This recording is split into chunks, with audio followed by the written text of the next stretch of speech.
The court. Talking about tennis rules, we have to start from the court, its structure, measurements, and some definitions.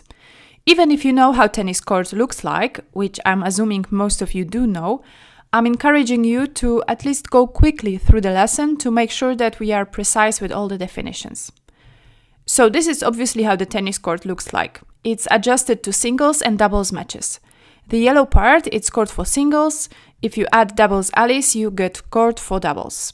While playing singles matches, we simply don't consider the blue part. And that's of course a court for doubles. Sides of the court. We name them from the chair umpire's perspective. The chair umpire and his chair are placed here. Chair umpire is facing the court. On his right side, the red part, it's right side of the court. And on his left side, the yellow part, it's left side of the court. Now let's have a look on the halves of the court. This time they are named from the player's perspective. On the left side of the court, we have left and right halves of the court. This is from the player's A perspective. Analogical on the right side, right half and the left half from player's B perspective. Service boxes. The same story as with the halves of the court, we name them from the player's perspective. The blue boxes are the right service boxes and the yellow ones are the left ones.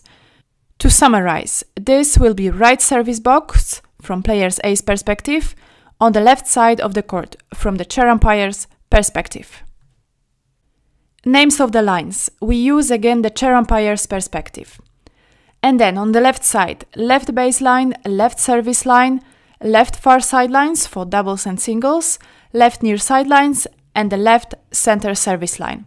Analogical situation will be on the right side of the court. Court measurements.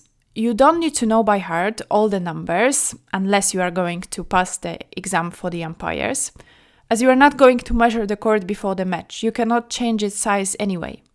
But there are two measurements that are adjustable, meaning that if they are wrong, you are able to fix them, and they should be known. One of them is in this pink square. Let's zoom this part. Okay, so single sticks are a removable part of the net. We take them off when we want to play doubles. To put them back, we need to measure the distance from the outside of the singles sideline to the center of the single stick. That distance equals 3 feet or 0.914 meter. Net post has exactly the same distance from the outside of the double sideline, but we don't measure it prior to the match as net post is permanent, not removable. So those are the dimensions to remember.